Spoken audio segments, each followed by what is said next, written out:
네, 우리 다 같이 사도신경으로 신앙 고백하심으로 10월 10일 새벽 예배를 하나님께 드리겠습니다.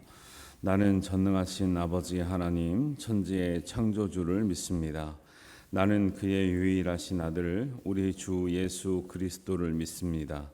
그는 성령으로 잉태되어 동정녀 마리아에게서 나시고 본디오 빌라도에게 고난을 받아 십자가에 못 박혀 죽으시고 장사된 지 사흘 만에 죽은 자 가운데서 다시 살아나셨으며 하늘에 오르시어 전능하신 아버지 하나님 우편에 앉아 계시다가 거기로부터 살아있는 자와 죽은 자를 심판하러 오십니다.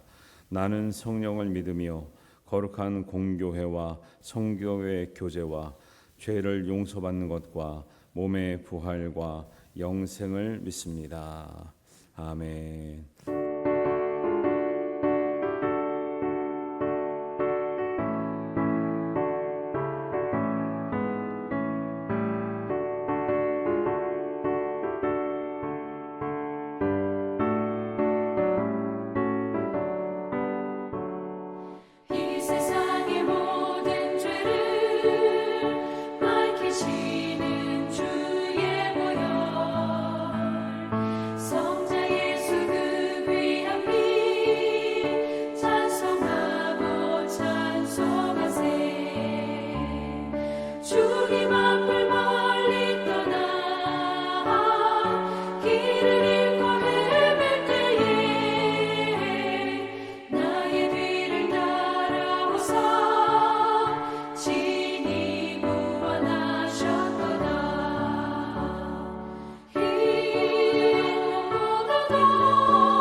오늘 우리에게 주시는 하나님 말씀은 호세아 8장 1절에서 14절 말씀입니다. 우리 한 목소리로 봉독합니다. 나팔을 내 입에 댈지어다 원수가 독수리처럼 여호와의 집에 덮치리니 이는 그들이 내 언약을 어기며 내 율법을 범함이로다. 그들이 장차 내게 부르짖기를 나의 하나님이여 우리 이스라엘이 주를 아나이다 하리라. 이스라엘이 이미 선을 버렸으니 원수가 그를 따를 것이라. 그들이 왕들을 세웠으나 내게서 난 것이 아니며 그들이 지도자를 세웠으나 내가 모르는 바이며 그들이 또 그 은금으로 자기를 위하여 우상을 만들었나니 결국은 파괴되고 말리라. 사마리아여 내 송아지는 버려졌느니라. 내 진노가 무리를 향하여 타오르나니 그들이 어느 때에야 무죄하겠느냐. 이것은 이스라엘에서 나고 장인이 만든 것이라 참신이 아니니 사마리아의 송아지가 산산조각이 나리라. 그들이 바람을 심고 광풍을 거둘 것이라. 심은 것이 줄기가 없으며 이삭은 열매를 맺지 못할 것이요 혹시 맺을지라도 이방 사람이 삼키리라. 이스라엘은 이미 삼켜졌은즉 이제 여러 나라 가운데에 있는 것이 즐겨 쓰지 아니하는 그릇 같도다. 그들이 홀로 떨어진 들나귀처럼 아수르로 갔고 에브라임이 값주고 사랑하는 자들을 얻었도다. 그들이 여러 나라에게 값을 주었을지라도 이제 내가 그들을 모으리니 그들은 지도자의 임금이 지워준 짐으로 말미암아 쇠하기 시작하리라. 에브라임은 죄를 위하여 제단을 많이 만들었더니 그 제단이 그에게 범죄하게 하는 것이 되었도다. 내가 그를 위하여 내 율법을 만가지로 기록하였으나 그들은 이상한 것으로 여기도다. 그들이 내게 고기를 제물로 드리고 먹을지라도 여호와는 그것을 기뻐하지 아니하고 이제 그들의 죄악을 기억하여 그 죄를 벌하리니 그들은 애굽으로 다시 가리라. 이스라엘은 자기를 지으신 이를 잊어버리고 왕궁들을 세웠으며 유다는 견고한 성읍을 많이 쌓았으나 내가 그 성읍들에 불을 보내어 그 성들을 삼키게 하리라. 아멘. 여러분들 계속 기도해 주셔서 우리 교단에서 있는 그 목회자 세미나 특별히 이번에 이제 설교에 관해서 이렇게 목사님들 교육을 했는데 유기성 목사님도 오시고 좋은 시간이 되었습니다. 도전이 많이 되었고요. 항상 우리가 하는 이제 뭐 말씀을 전하는 일이나 모든 이제 목회에 있어서 확실히 이렇게 열심히 또 베테랑으로 또 정말 목회를 잘하시는 분들은 이게 참 다르구나라는 것만 도전을 많이 받았습니다. 더 잘할 수 있도록 많이 기도해 주시기를 바랍니다.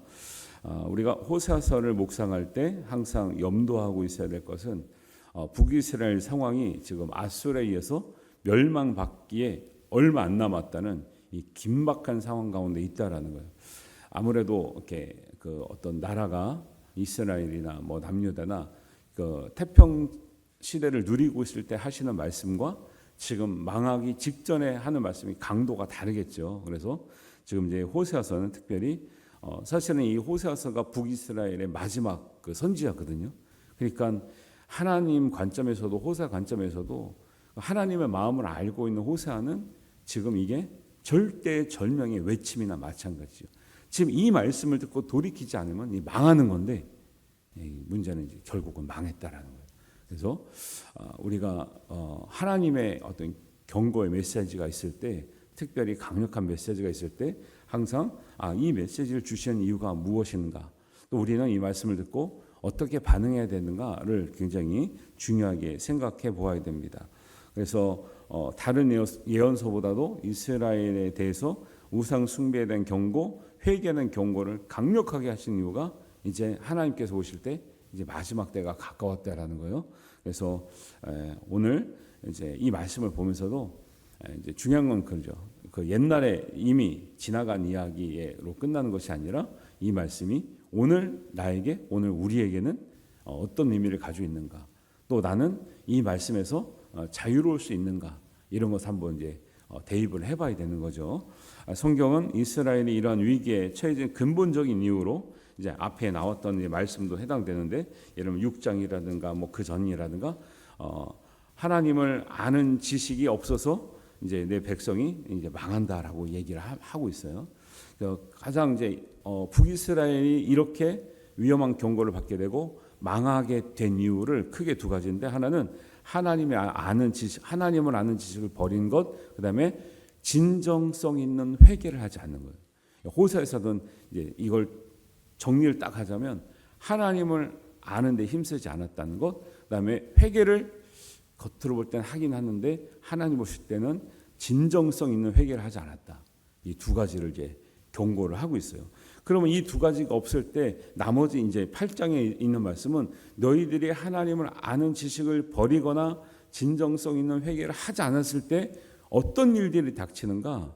그런 일들을 경험하고 싶지 않으면 어떻게 하면 되는 거예요? 하나님 아는 지식을 찾고 진정성 있는 회개를 우리가 하면 되는 거죠. 이거를 안 하면서 왜 이런가요? 하면은 말이 안 되는데 이제 망하기 직전 상태라 굉장히 강하게 얘기하시는데, 이런 것에 대해서 없을 때 너희가 진정성 있는 회개가 없을 때 하나님을 아는 지식을 힘써 찾지 않고 그 지식들을 버리고 내 기준으로 내 마음대로 우상을 따르며 살아갈 때 너희에게는 어떤 일이 벌어지는가? 사실은 경고하는 말씀은 그렇게 된다라고 하는 것이 하나님 입장에서 너희들이 잘못해 그렇게 되는 게 마땅하지, 아이고 잘됐다 하시는 거예요? 아니면 그렇게 되지 말라는 거예요? 되지 말라는 거죠. 근데 이제 항상 우리의 신앙을 보면 우리 이제 부모와 자녀 간에, 특히 자녀가 어릴 때의 그 철없던 때의 모습이 우리에게도 많이 보인다라는 거예요. 부모님이 너 그러면 맞는다 할 때는, 아니 어느 부모가 그걸 때리고 싶어서 그렇게 경고를 하겠어요? 맞을 짓을 하지 말라는 거죠. 근데 애들은 결국 맞지요. 이게 안타까운 거죠. 애들은 그렇게 경고를 해도 꼭 그걸 하고 맞거나 혼나거나 막 이래요. 근데 그걸 보면서 결국 우리는 그죠. 애들이 참 철이 없고 저렇게밖에 안 되는 거 하면서 사실은 하나님 앞에 우리 모습이 그런 모습이거든요. 그래서 우리가 항상 다른 사람의 잘못을 볼 때 우리의 신앙적인 이 어떤 철없음이 그럴 수 있다라는 것을 늘 생각해야 되는데요. 그런 이제 안타까운 마음으로 경고하는 게 뭐냐면 1절에 보니까 너희가 하나님 아는 지식을 버리고 진정성 있는 회개를 하지 않으면 원수가 독수리처럼 여호와의 집을 덮치게 된다라는.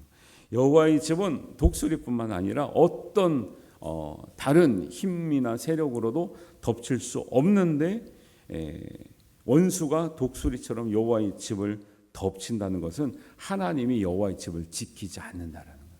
우리가 우리 뜻대로 살아가는 것 같습니까? 우리 능력으로 이렇게 살아가는 것 같습니까? 어려움을 당하고 나면요, 내가 숨 쉬는 것, 내가 움직이는 것, 내가 정말 정상적으로 밥을 먹고 지낼 수 있는 것, 다 하나님의 은혜가 아니면 할 수 없다는 것을 깨닫게 되는 거죠. 아셔요. 우리가 뭐 안 건강하고 싶어서 안 건강합니까? 우리가 뭐 사고를 당하고 싶어서 당합니까? 근데 뭐예요? 우리가 할 수 없는 영역에 있어서 하나님의 보호하심이 없으면 얼마나 우리가 어렵게 살아갈 수밖에 없는 존재인 것을 인정하는 것이, 사실 하나님을 아는 지식 가운데는 여러 가지가 있으나 하나님이 우리의 알 수 없는 부지 상황에서도, 불식 상황에서도 하나님의 은혜는 계속되고 있다는 것을 알고 감사하는 것도 하나님을 아는 지식에 해당되는 거죠. 하나님 아는 지식은 이게 뭐 한 가지 지식이 아니죠. 여러 가지 있는데 하나님이 우리가 무엇을 하지 못할 때, 알지 못할지라도 지금 이 순간에도 하나님이 지키시는구나, 보호하시는구나, 지금까지 하나님의 은혜로 살았구나를 고백할 수 있게 되기를 바랍니다. 그래서 시편에도 이렇게 말씀하죠. 여호와께서 집을 세우지 아니하시면 세우는 자가의 수고가 헛되도다. 이전까지는 하나님의 집이 무너지기 전까지 몰랐는 거죠. 너희가 일찍 일어나고 늦게 누우며 수고의 떡을 먹음이 헛되도다. 그렇죠. 잠을 이룰 수가 없는 거죠. 여러 가지 이유에서. 내가 이제 성경을 보면서 그런 제목도 한번 찾아냈어요. 나중에 설교를 하게 될 건지도 모르겠지만, 밤새 잠을 이루지 못하는 그대에게. 멋있죠.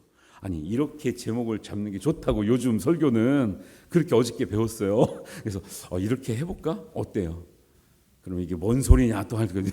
뭐 목사님 갑자기 뭐 문학을 하시나 이럴 수 있지만, 근데 그게 무슨 말씀 보다가 그 생각을 하냐면, 베드로가 밤이 새도록 물고기를 못 잡았잖아요. 예수님께서 깊은 데로 가서 던지자라 그러잖아요. 근데 가서 잡았잖아요. 문제는 베드로가 사실은 밤이 샐 정도로 그렇게 고기를 잡고 싶은 마음은 아니었어요. 근데 왜 밤을 샜어요? 고기가 안 잡혀서. 사실은 밤에 나가서 한 2-3시간 잡다가 들어왔어야 되는데 안 잡히니까 밤이 새도록 잠을 못 자고 있었던 베드로의 심정. 밤이 새도록 잠을 못 잤잖아요. 그대에게 예수님께서 무슨 말씀하시는 거예요? 베드로가 이제 어떻게 고백해요? 밤이 새도록 내가 수고하였으나 말씀에 의지하여 다시 그물을 내리리이다. 네. 그리고 고기를 잡고 집에 돌아가서 푹 잤을 것 같아요. 할렐루야. 우리 잠이 안 오잖아요. 걱정과 근심과 불안과 초조와 잠이 안 온단 말이에요. 몸이 너무 피곤해도 잠이 안 오고 불안해도 잠이 안 오고. 요즘에 현대인들의 이 걱정이 이제 불면증도 많거든요. 불면증이 있는 이유가 있죠. 걱정 근심이 많고 또 체력적으로도 어렵고 그런 거죠. 하나님께서 하나님의 집, 우리 성도님들의 집, 하나님의 자녀의 집을 지켜주시는 줄 믿습니다. 그래서 우리가 그 집에서 보세요. 우리 집이 무너질 것 같아요. 무너질 것 같으면 잠이 오겠어요? 안 오겠어요? 태풍이 온다 그래요. 지진이 난다 그래요. 그러면 그 집에서 잘 수가 없단 말이죠. 우리가 그 집에서 연약한 집에서 잘 수 있는 게 뭐예요? 아, 내가 평안을 누리고 있구나. 하나님께서 지켜주시고 있구나. 라고 믿고 자는 거죠. 그 다음에 두 번째는 4절에 보니까 하나님과 상관없는 왕들과 지도자들이 세워진다라고 말을 해요. 하나님 말씀을 버리고 회개를 하지 않으면 하나님의 상관없는 왕과 지도자가 세워지면요 반드시 우리를 이상한 대로 이끌어 갑니다. 우상을 섬기게 하고 잘못된 어떤 제도나 정책을 가지고 우리를 힘들게 하죠. 그래서 우리가 항상 나라를 위해서 기도해야 될 일이 이런 거죠. 이왕이 아니라 하나님을 두려워하고 하나님을 사랑하고 백성을 사랑하는 위정자들이 정말 최선을 다해서 정말 국민들을 잘 다스려 주기를, 좋은 쪽으로 인도해 주기를 바라는 거죠. 한 사람의 문제는 아니지만 이런 것들이 너에게 있어서 더 힘들 수밖에 없다라는 거예요. 뭐가 없으면요, 하나님의 아는 지식을 버리고 진정성 있는 회개가 없으면 그냥 우리 개인의 문제뿐만 아니라 집이 무너지고 지도자들이 하나님을 떠난 사람들이 됨으로 말미암아 더 국민들이 어렵게 되는. 8절에 보니까 쓰임받지 못하는 그릇처럼 버려진다라는 거예요. 이게 저는 제가 기도 제목에 항상 가지고 있는 제목이거든요. 제가 엄청나게 잘나서 하나님께서 쓰시겠습니까? 은혜로 쓰임을 받는 거죠. 은혜로. 우리 모두가 그래요. 여러분 이제 그 열등감을 가지고 있는 어떤 학생이 반에서 1등을 해도 불안하다는 거예요. 전교에서 1등을 해도 불안하대요. 왜요? 전교에서 1등은 뭐예요? 전국 1등이 또 있는데 전국을 1등 해도 또 불안하대요. 왜? 아니 우리나라에서 1등하면 뭐하냐고. 다른 나라에 비하면 또 어마어마하잖아요. 우리나라 서울대학이 세계로 따지면 200이 받기래잖아요. 그러니까 늘 불안하다는 거예요. 이렇게 불안해요. 1등을 해도 불안한 거예요. 불안하다고 생각을 하면. 그리고 1등을 한다고 해서 다 쓰임 받느냐? 아, 그렇지 않죠. 그러니까 우리가 내 이런 모습이라도 하나님이 쓰시겠다고 하면 정말 감사하셔야 돼요. 저보다 훌륭한 목사님이 굉장히 많아요. 근데 하나님이 쓰시겠다고 하니까 감사한 거죠. 써주시니까 감사한 거지. 아, 진짜 훌륭한 목사님들 많다니까요. 그렇다고 또 너무 부러워하지 마시고 부러워하지 마시고 그런 거예요. 그래서 하나님이 쓰시겠다고만 하면 무조건 감사로 여러분 쓰임 받기를 주님의 이름으로 축원합니다. 정말 유능한데도 왠지는 모르겠어요. 이유를 모르겠지만 쓰임 받지 못하는 이유가 있을 거 아니에요. 어떻게 하겠어요? 그걸 어떻게 해결하겠느냐고. 근데 부족한데도 쓰시겠다고 하는 저는 저번에 한번 말씀드렸어요. 제가 선교여행 갔을 때 하늘의 별을 보면서 하나님, 저렇게 하나님의 일을 많이 하고 싶습니다 말을 했기 때문에 쉴 틈을 안 주십니다. 저는 제일 부러운 게 목사님들이 전도살 때부터 교회를 옮길 때 있잖아요. 막 어떤 그 이제 뭐 선후배나 뭐 동기 목사님들은 뭐 어디 여행 갔다 왔다 막 일주일 아니면 보름 여행 갔다 오고 쉬고 이렇게 교회를 가더라고. 어떻게 저럴 수 있지? 왜냐면 나는 갈 때마다 빨리 오래. 갈 때마다 빨리 오래. 지난주에 샘쌤 이번 주에 와가지고 뭐 설교하라고 그러고 항상 그러더라고. 저는 이상하게. 이상해요. 하나님 왜 그러신지 모르겠지만 그래도 감사합니다. 그래도 뭐 필요하다고 불러주시는 은혜가 어디예요? 필요하다고. 쓰임받을 수 있는 것에 감사할 수 있게 되기를 바라고요. 즐겨 쓰지 아니하는 그릇처럼 되면 뭐예요? 그릇에 먼지가 쌓이죠. 그 먼지 쌓인 그릇을 나중에는 안 쓰게 되거나 버리게 되는 거죠. 뭐 금그릇이 아닌 이상 먼지 쌓인 그릇을 별로 쓰고 싶지 않은 거죠. 그 다음에 11절에 보니까 거룩한 제단도 소용이 없어진다. 에브라임은 죄를 위하여 제단을 많이 만들었더니 그 제단이 그에게 범죄하는 것이 되었도다 이렇게 나옵니다. 제단은 원래 하나님께 제사, 예배를 드리고 은혜 받는 장소거든요.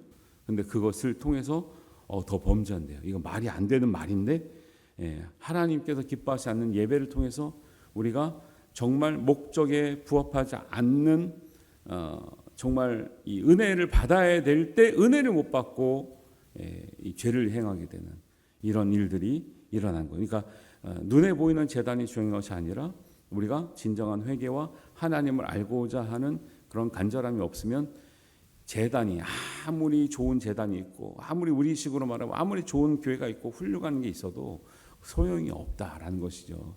더 중요한 것은 우리의 마음이고 하나님 향한 간절함이고 우리가 하나님 앞에 나와서 깨끗한 예배를 드리기 위한 우리의 마음이 중요한 줄 믿습니다. 이런 것들이 이제 문제가 된다. 그 다음에 12절에 보니까 하나님의 만 가지 율법도 이상한 것으로 취급하게 된다 그래요. 12절을 내가 그를 위하여 내 율법을 만 가지로 기록하였으나 이거를 잘 이해하셔야 돼요. 하나님이 율법을 만 가지가 있는 게 이렇게 율법이 많아 힘들겠다 아니고요. 하나님의 율법은 근본 취지는 우리를 사랑해서 우리가 죄의 길로 가지 않기 위해서 주신 말씀인데 사랑의 법이라고 그랬잖아요. 제가 십계명도 말씀드릴 때 십계명은 사랑법이고 보호법이고 자유법이고 하나님께서 주시는 사랑법이라고 하는데 우리가 율법을 잘못 이해하니까 율법이 많다는 것이 자꾸 부담이 돼요. 사랑해서 만 가지 율법을 줬는데 그것을 사람들이 이상한 것이라는 뜻이 뭐냐면 부담스러운 거, 불편한 거, 도움이 안 되는 거, 싫은 것이라고 여긴다는 거예요. 그래서 제가 그 율법을 그렇게 여기지 마시라고 십계명이 가장 기본 율법이거든요. 최초에 기록된 하나님 말씀이기도 하고 최초에 우리에게 주신 이제 정식 이제 계명이기 때문에 그것에 대해서는 인식을 잘하면 십계명 배워보시니까 그게 막 부담스럽거나 못 지켰거나 이런 생각 안 들잖아요. 저렇게 지키면 참 좋겠구나 생각이 들잖아요. 이런 것처럼 하나님이 사랑해서 만 가지 율법을 주셨는데 너희들은 이상하게 생각하는구나. 싫어하고 귀찮아하고 부담스러워하고 도움이 안 된다고 하고 버리려고 그러고 거꾸로 가는 거죠. 의도랑 그렇게 여기는도다. 그러니까 고기를 제물로 드려도 하나님은 기뻐하지 않으신다라는 거예요. 14절에 보니까 아름다운 왕궁과 견고한 성읍이 우리가 그렇게 수고해서 지었는데 결국은 무너진다. 그 이유도 뭐라고 나옵니까? 14절에 이스라엘은 자기를 지으신 일을 잊어버리고 왕궁들을 세웠으며 자기를 지으신 일을 잊어버리는 게 뭐냐면 하나님을 아는 지식을 버린 것과 같습니다.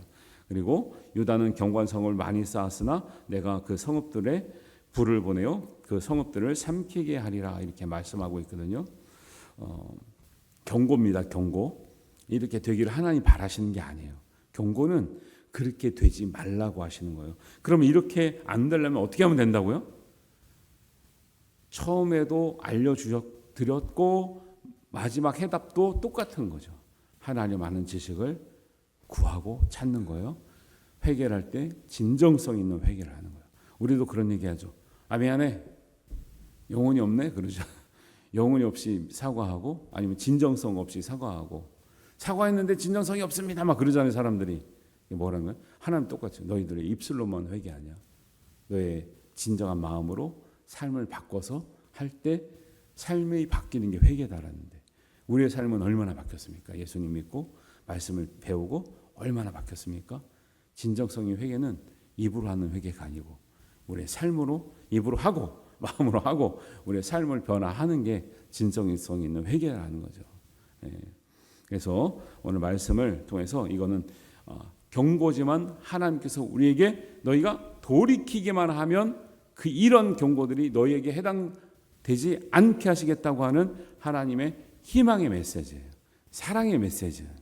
이렇게 하시고 이런 경고가 있기 때문에 하나님 무서워서 못 믿겠다 이렇게 하시면 안 되고 오히려 이런 일을 우리가 당할 수 있는데 하나님 안 당하게 하셨구나 라는 것을 우리가 믿고 하나님 말씀을 구하고 진정성 있는 회개로 우리가 삶을 변화시켜서 하나님께 영광을 돌려야 될 줄로 믿습니다. 이런 은혜가 저와 여러분과 함께 하시기를 주님의 이름으로 축원합니다. 기도하겠습니다. 기도할 때 여러분 우리 기도하시고 나서 오늘 이길만 우리 집사님 우리는 1시 30분에 수술하게 돼 있는데 여러분 수술이 온전히 잘 되고 회복 잘 될 수 있도록 꼭 기도해 주시기 바랍니다.